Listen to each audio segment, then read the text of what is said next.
ജോജു ജോർജിനെ നായകനാക്കി ഷാജി കൈലാസ് സംവിധാനം ചെയ്ത വരവ് ചിത്രത്തിന്റെ 3 ദിവസത്തെ world wide box office collection report ഇപ്പോൾ പുറത്തു വന്നിരിക്കുകയാണ്.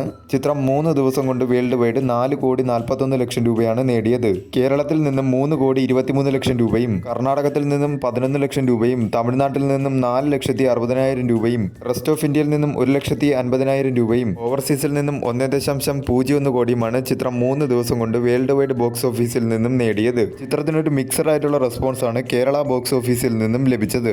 ആദ്യ ദിനം മുതൽ 3 ദിവസത്തെയും ചിത്രത്തിലെ ഡൊമസ്റ്റിക്കിലെ കണക്കുകൾ എടുത്താൽ ആദ്യ ദിനം 1,59 ലക്ഷം രൂപയും രണ്ടാം ദിനം 86 ലക്ഷം രൂപയും മൂന്നാം ദിനം 95 ലക്ഷം രൂപയുമാണ് ചിത്രം 3 ദിവസം കൊണ്ട് ഡൊമസ്റ്റിക്കിൽ നിന്നും നേടിയത്. ആദ്യ ദിനത്തെ കളക്ഷനേക്കാൾ 45% കുറവാണ് രണ്ടാം ദിവസത്തെ ചിത്രത്തിന്റെ കളക്ഷൻ. രണ്ടാം ദിവസത്തെ കളക്ഷനേക്കാൾ 10% കൂടുതലാണ് മൂന്നാം ദിവസത്തെ ചിത്രത്തിന്റെ കളക്ഷൻ. വരും ദിവസങ്ങളിൽ ചിത്രത്തിൽ നിന്നും നല്ല രീതിയിലുള്ള കളക്ഷൻ തന്നെ പ്രതീക്ഷിക്കാവുന്നതാണ്.